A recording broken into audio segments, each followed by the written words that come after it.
Welcome back to our culture chat. Happy New Year, everyone. Andy and I are here with Rick Hecht, our favorite clinician, my favorite clinician, my therapist on speed dial. Rick comes to us with over, should I say, 40 years of corporate experience. He's worked in a variety of hospital settings, clinical settings, and health plan settings. And Rick's here today as an expert in loneliness, here to talk to us about the loneliness, I'd say, epidemic. So Rick, welcome, and tell us what you got into loneliness, studying about loneliness. Yeah, about 7 years ago, I went back to school to work on my doctorate in clinical psych. And I was interested in continuing some research I had really sort of started maybe 25 years ago. I did postgrad in gerontology. And at the time, I was consulting with a public sector group that handled retirees, and they were trying to tackle senior loneliness. And, I always thought that was probably a significant issue on their mental health. I envisioned this little old lady wakes up in the morning, sits in the dark all day, can't wait for the sun to go down so she can go to bed, and that's it. And so I went to study that and how we could combat that. And as I dug into the research, I learned that seniors were the least lonely group of all the cohorts. It was the younger adults that are really struggling the most. And I wanted to get a better understanding of that. So I started just researching loneliness in general. And then it sort of branched off into workplace loneliness for my dissertation. And older adults do struggle with loneliness, but for them, social isolation is a little bit more of a critical factor. And loneliness, which is a little bit different, is really more prevalent with younger generations. Yeah, that's really surprising. I was literally just talking to my friend who her mother-in-law's in a home, and she just moved in like the last 6 months, and she was saying how she goes to visit. They never leave the home. She just sits there all day. She doesn't engage in any of the activities, and it just broke my heart because it's like, are you just sitting here waiting to die? Yeah, it feels that way, and so that's a little bit different too than the more broad loneliness. So my first master's thesis in 1985, 40 years ago, was on learned helplessness and death. And it was focused on seniors and how when you lose purpose, when you retire, you no longer have your own house, you lose a lot of your own sense of agency, that you give up and you die. And it was based in voodoo studies where the medicine man will say you will die at sunset, and people would go up and turn their back on the tribe and die. And this medical group pull them out in autopsy, no cause of death. It was on that and on the need for purpose and meaning in life. So a lot of times with seniors, as they start to lose some of that, unfortunately, it does take a significant toll on their physical and mental well-being. So I have a question, because I don't think I really ever thought about this. Social isolation being different from loneliness. Yeah. I would love for you to just expound on that a little more. Yeah, you're certainly not alone. The researchers still conflate the two terms, social isolation and loneliness. They're really both social isolation. You think I could say it since I've been studying it for so long. But the two terms, loneliness and social isolation, are often conflated and used interchangeably. And again, even in the scientific literature, sometimes they get confused. And so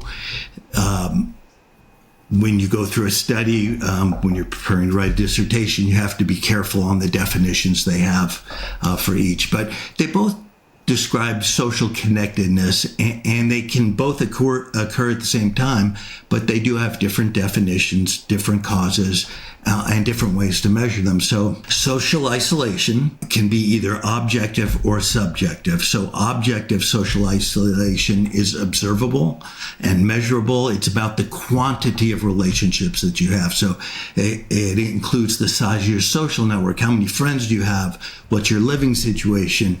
What's your frequency of contact with others? It might include social groups like social clubs, religious groups, professional organizations, but you you can count the number of social connections and social contacts that you have around you or in your network, in your daily or monthly routines. But that number doesn't necessarily correspond to how you feel, how connected you feel. So loneliness is subjective. That means it's personal, and it's a perceived feeling of social isolation. Even when you're surrounded by other people, you can feel very lonely. And that's this subjective perceived feeling. So loneliness really comes from the discrepancy between a person's desired and their perceived levels of social connection. It's different for everyone. We all have different needs for belonging and connection. But it's this internal feeling of being alone. And it's usually related to no meaningful connection. So social isolation is about quantity. Loneliness is about quality of relationships more than quantity. The number of relationships is a factor, but the quality of those relationships really mostly predicts loneliness. So I'm sure you know a person can spend most of their time all alone, have a few close friends, and never feel lonely. And other people are surrounded by others. Maybe they live in a dorm, they go to work all day, they're at school all day, surrounded by people, they have thousands of virtual friends, and they feel very, very alone. So deficits in either kind of social connection can really take a toll on our health, mental and physical, and our quality of life, but they are different. Oh, it's fascinating to learn. Definitely. Can we touch? Oh, go ahead, Andy. No, go ahead. You go. Can we touch on this like virtual friends thing? Because I think a lot of folks have friends that they play games with. I think I was listening to Trevor Noah on the podcast Diary of a CEO, and he was talking about how a lot of his now good friends are folks that he met, on virtual gaming and stuff. So what's the research, in your opinion, share on that? Yeah, we're starting to see more research come up around that because there's been a lot of information about how social media has really had negative impact on our mental health, but certainly our feelings of connectedness. But there's some new stuff starting to come out that shows that gaming and feeling connected to other people consistently, you start to build these bonds, you start to build this sense of tribe. So it's a little bit different than how people are normally impacted through just general social media. So, for example, we thought social media was really going to help increase our overall connectedness, but for a lot of us, it really had that opposite effect. Because the key to combating loneliness is really about having true, authentic relationships, a place where you can be your true self, the real you. So your 10,000 Instagram friends aren't really going to fill that void, right? It's so fake, so much of it. And online, a lot of people find it hard to be their true, authentic self. There's a lot of bullying, as you know, keeping up with the Joneses. It makes it really hard to be open, honest, and vulnerable. And it makes sense if you think about the Facebook or Instagram experience that most people have. You're constantly inundated on social media with stories about everyone who seems to have a better life than you. They take better vacations. They go to fancy meals. They get new toys, go to concerts, sporting events, all of that. Every relationship selfie is two people that are hugging and kissing, but as soon as pictures taken, they can't get far enough away from each other. But that still makes us feel inadequate, left out, left behind, all alone. So it's a little different than the people that are going on and playing games. While there's competitive nature, there's usually some bonding. So it's one of the things that I have seen in the literature about how to address some of the loneliness, especially people that work remotely and don't really connect with others. But social media in general, depending on how you consume it, it can have an impact on your loneliness. So if you just doom scroll, right, you go through passively looking at everyone's feeds and all those posts of hostility and negativity and anger, then you feel disconnected and it has negative effects. But if you use social media to connect with others, especially when they lead to an in-person engagement, it can have more positive effects. When you use it to stay in touch with a few of your close friends, or you check in as a group and you can be your true self, speak your mind, be honest, be vulnerable, then it helps us to feel less lonely.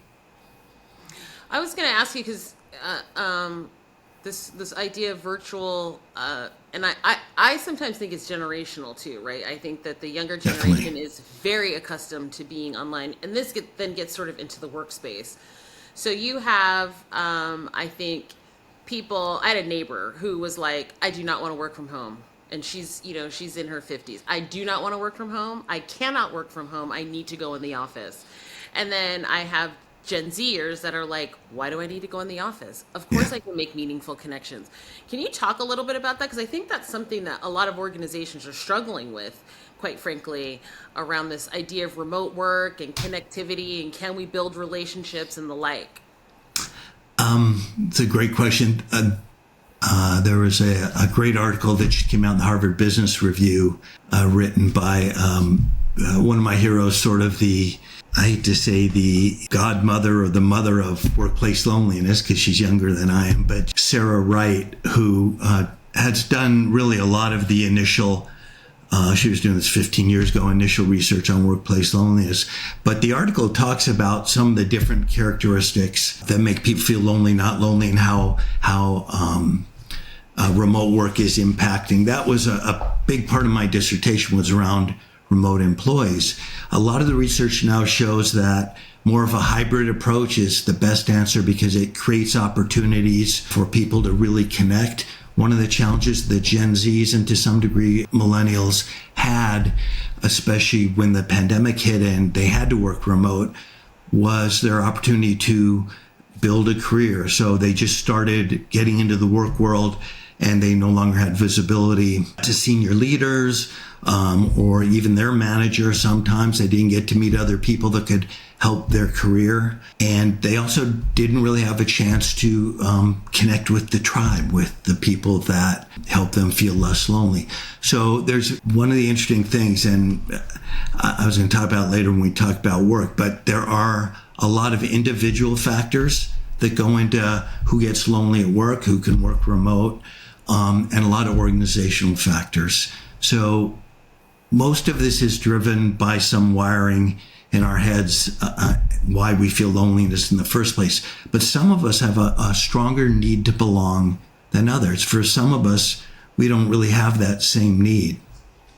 And it all has to do with sort of the evolution of loneliness, if you want me to kind of touch on that for a second. So loneliness started off, it's this aversive psychological state that began as an adaptive survival mechanism early in our evolution, like 40,000 years ago when I was just a kid, when we started really organizing in villages and as tribes.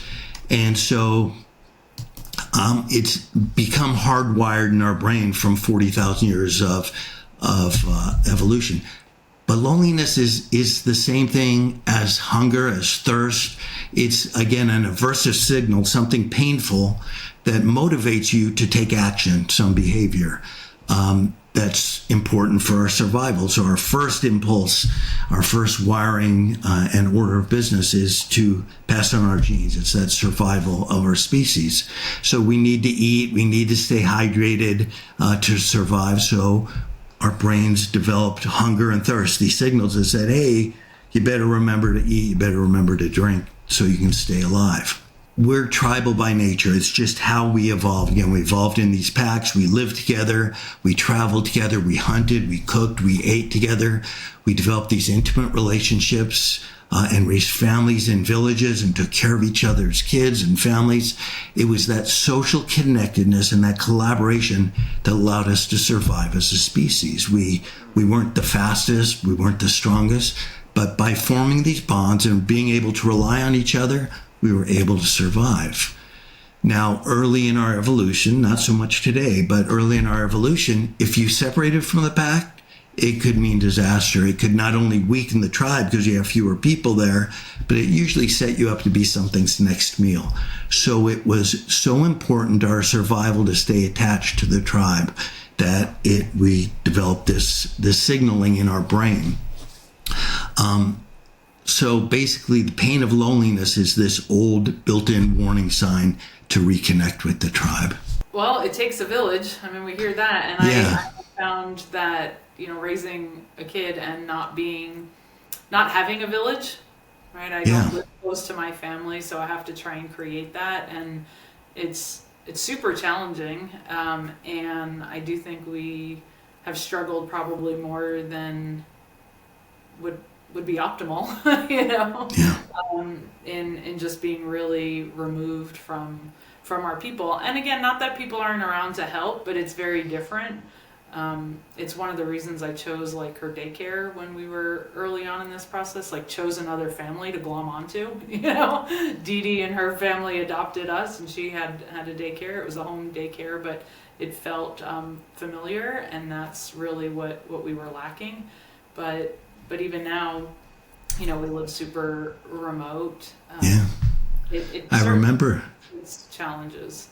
I remember when you moved from Northern California up into a more rural, remote area where you have a lot of space between neighbors.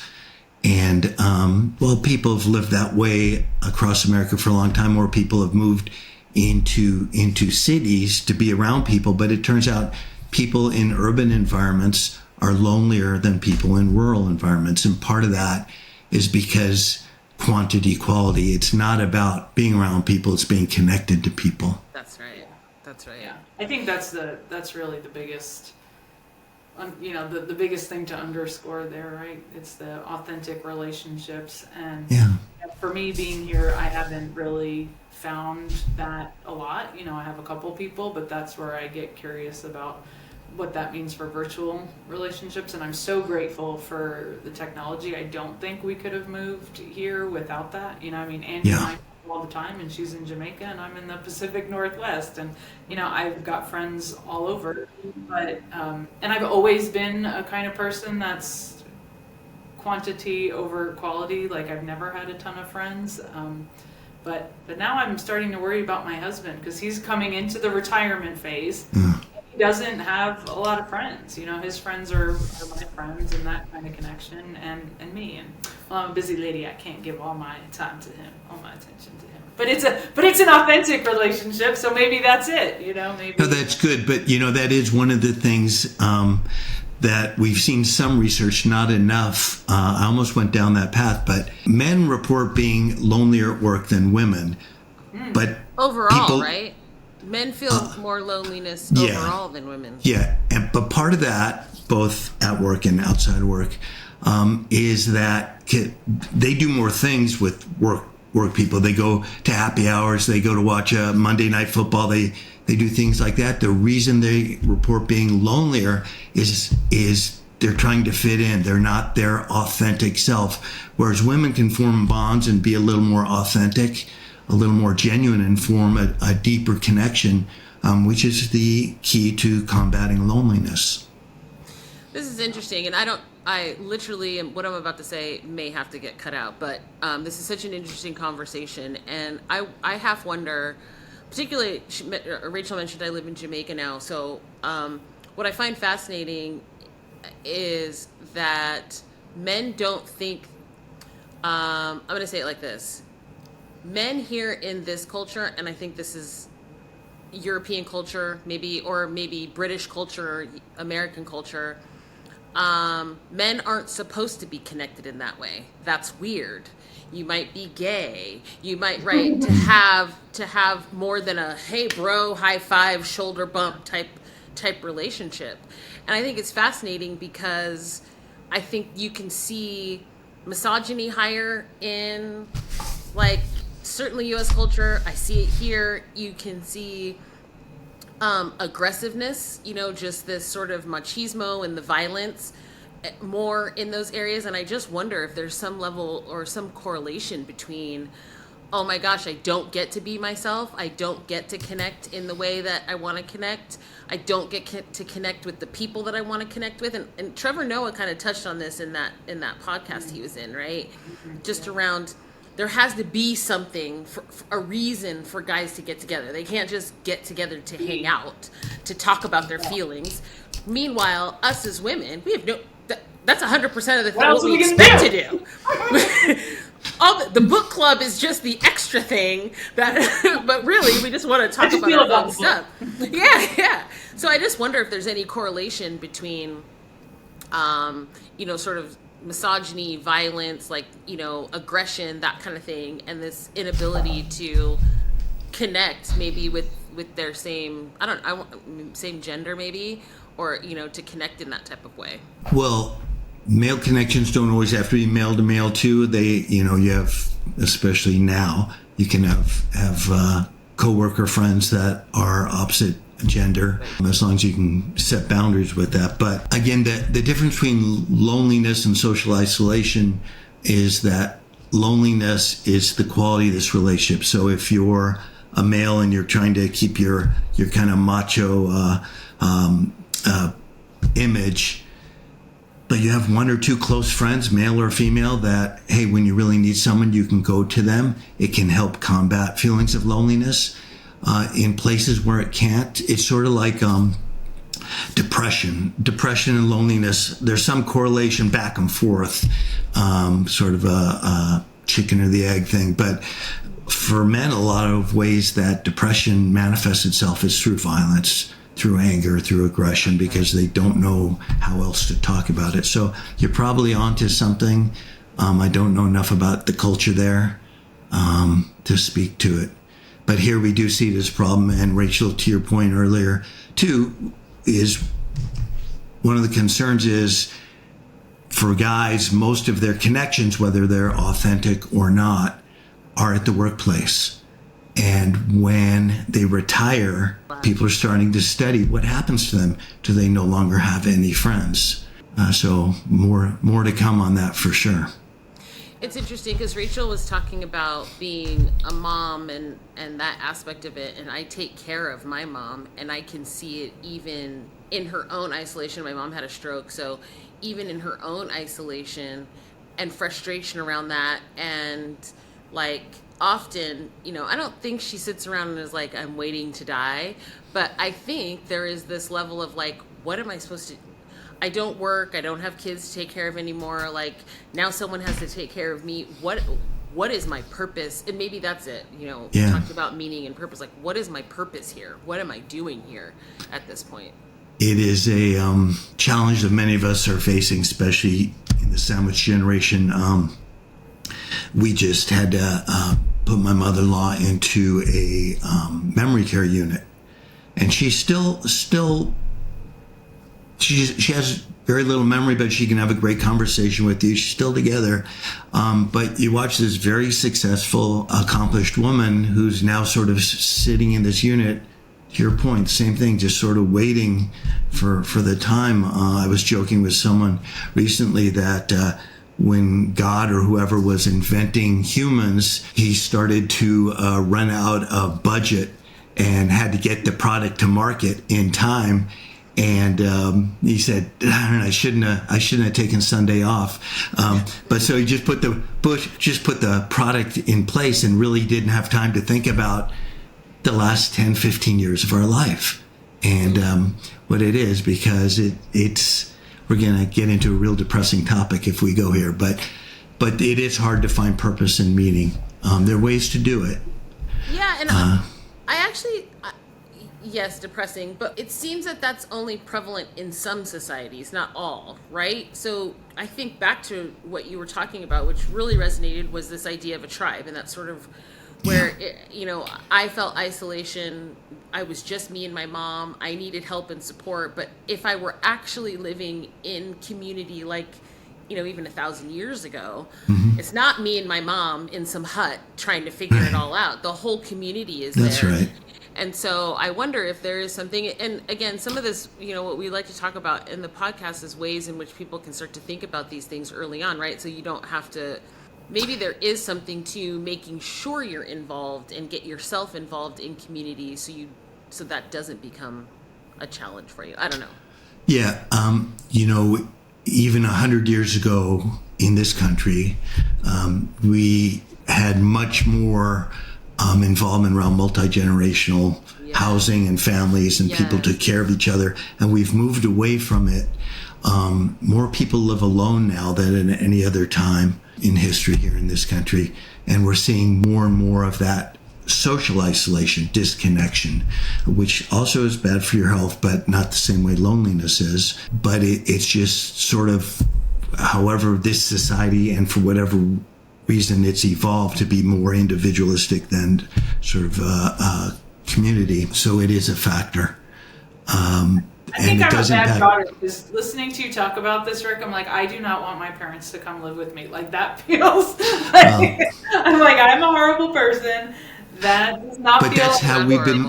Yeah, that's how culture has moved. But back in the day when they lived together, it kept purpose. Purpose was to be attached. The older adult could look back and see their family and what they've created, and participate in the joys and sadness around the family. And now they're off isolated, living in some group facility or living alone by themselves. It's much harder.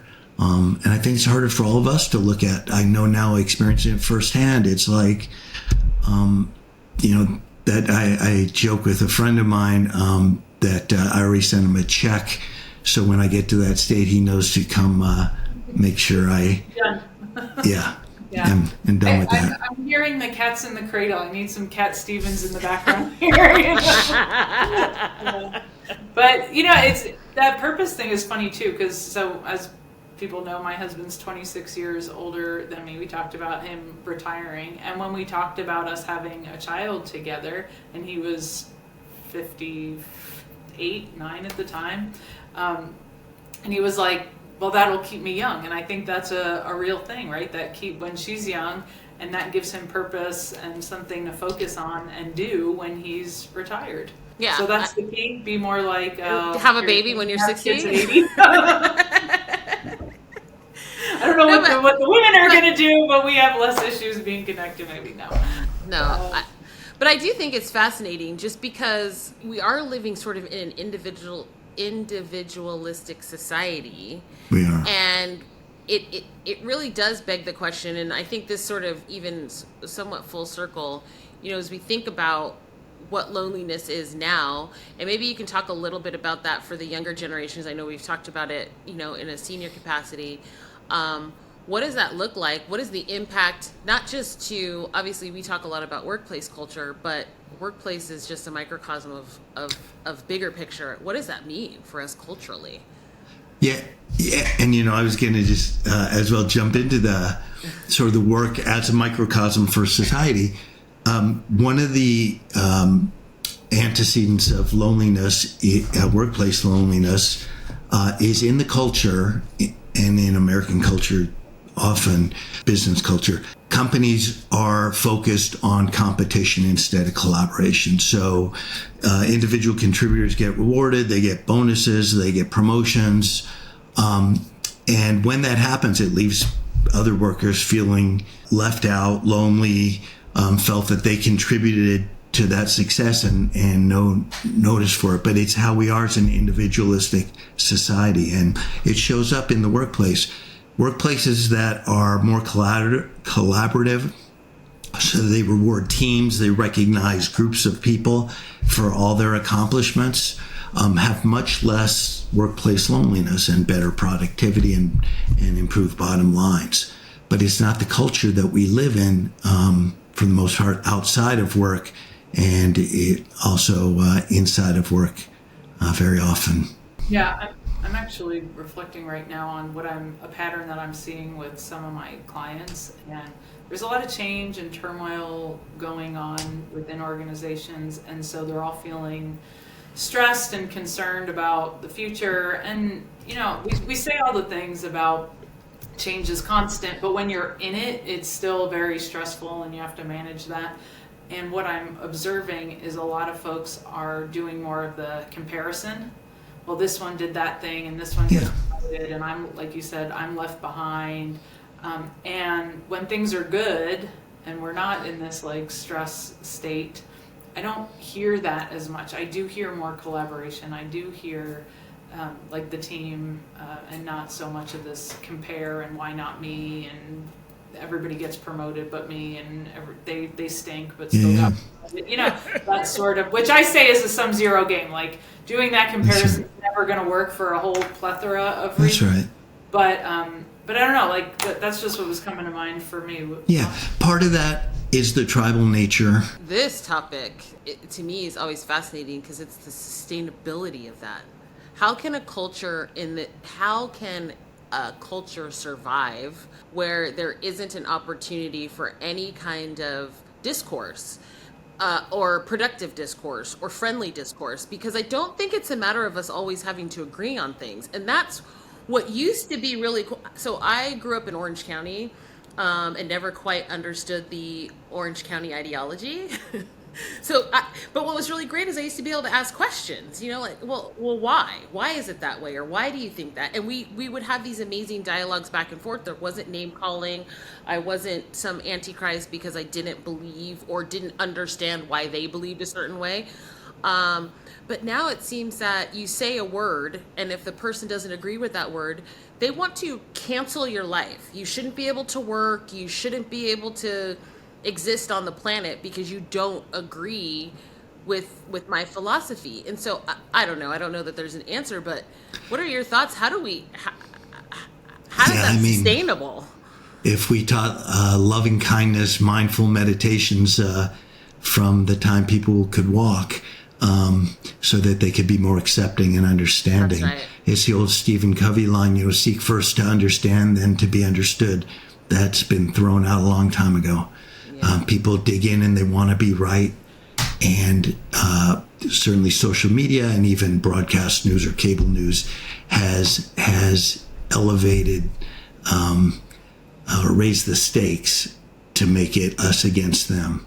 Mm-hmm. And that's not real good when you're trying to create a more cohesive society where people feel included. Let me just talk about that for a second, because I want to talk about kind of the quality of relationships that really affect loneliness, right? So loneliness is about quality, not about quantity, right? And the experience of loneliness is different.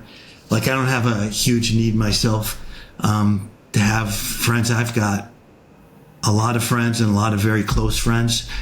So I'm blessed that way, but I'm pretty good alone.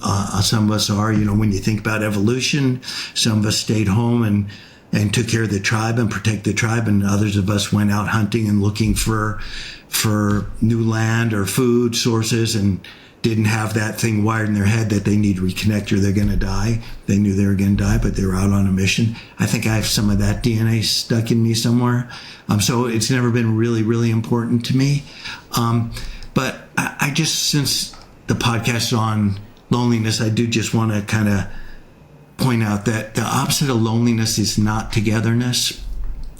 Togetherness, even online, can be really superficial. It can be overwhelming. It can be scary, especially when people can't show up as their true selves, so they feel more disconnected. For a lot of people, the very worst case of loneliness for them is when they feel lonely, but they're not alone. So like, you've ever gone to a crowded party or an event somewhere and you're surrounded by people, but you feel so alone and so disconnected. It's because all that superficial stuff, all the just groups of people, the togetherness doesn't help cure loneliness. The opposite of loneliness is about intimacy. It's about connectedness. It's about really getting to know someone and letting them know the real you. It's about having a true, authentic connection of someone you can go to in a time of need, right? A person who gets you, who you can be your true self about. You can talk about politics or sports or whatever it is. Part of our nature as humans is we really need to be able to confide in someone. We also really need to feel we belong to something. We have a wiring that tells us to get support, to give support. It's just all part of that wiring. When I was in my 20s, 40,000 years ago, 1 in 10 people said they didn't have a confidant. So someone to go to if they were having problems, if they needed to talk to someone. 1 in 10 people 45 years ago. today, 4 in 10 people say they don't have a confidant. That means 40% of the population has no one to confide in after a bad day at work. Maybe they have a fight with their spouse. Maybe their dog died. Anything else that impacts them. When their presence, their network is out there online and they don't even know the real person, it's a pretty horrible feeling to feel that disconnected and need somebody. And when 4 in 10 people don't have that person, that's gonna wreak havoc on us physically and mentally. Oh, wow. And it's a wonder that there's so many illnesses that continue to grow, right? From dementia to various cancers to various autoimmune diseases that seem to be popping up and more prevalent than ever. Yeah. There's got to be a connection with all of that. Yeah. So loneliness affects your morbidity and mortality. So how sick you get, how long you live. Chronic loneliness affects that equivalent to smoking 15 cigarettes a day. Wow. Chronic loneliness increases your risk of dementia by 40%, your risk of cardiovascular disease, stroke, heart attack by 30%. It increases your risk of premature death by 26%. So having chronic loneliness, and the reason is because it's wired in us, right? It's this aversive stressor, this aversive response that tells us we need to connect. It's just wired in us. So it triggers your fight or flight system, and you have all this cortisol, all this adrenaline, inflammation, everything that happens in that fight or flight is happening. And when you have chronic loneliness, so your brain thinks you're always under threat, it continues to pump all that bad stuff that's great for short-term survival. But when you're under attack that long, it has a deleterious effect on your overall mental and physical health. And the opposite's true, by the way. If you have good social connections, it increases your risk of, or it decreases your risk of early death by 50%. Well, I think that's a really good plug for our well-being, for our social well-being, and how to take care of that. And this is, unfortunately, Rick, we're going to bid you adieu, but plug our collective. People can have their community or come join our retreat and find your community, build your network here. That's right. A program like yours that brings people together with a common theme, common cause, is a great way for people to start connecting and feeling like they belong. Yeah, 40%. 4 out of 10 people who don't have a confidant. That breaks my heart. Yeah, I know it's horrible. They just can't be their true self. Yeah. Yeah. Crazy. So I think just really quickly as a summary, I think the solution to that, it's not a lost cause. We don't have to be lonely, but sometimes we might have to kind of break out of our comfort zones and really work to find our community. And I think one of the important things to recognize is as you're going and you're searching for your tribe, you're probably going to hit up on some people that it's like, no, stay away from them. And that's okay. Don't let that be the deterrent. You just got to keep looking because everybody has their group. Well, it's hard. Yeah, I mean, you have to be vulnerable and authentic to sort of foster those relationships. But you have to understand that some people maybe aren't quite there yet, so you got to take baby steps and build these things up. So getting out and volunteering, joining community groups, things where you're with people that are like-minded and working through things, start to sort of build those relationships and be your true self. And I'm hearing it's a necessity for your health. I'm hearing it's a necessity for your health. So we must. Yeah. Well, Rick, thank you so much for joining us. We hope to continue to chat with you. Thanks for bringing Yeah, I love it.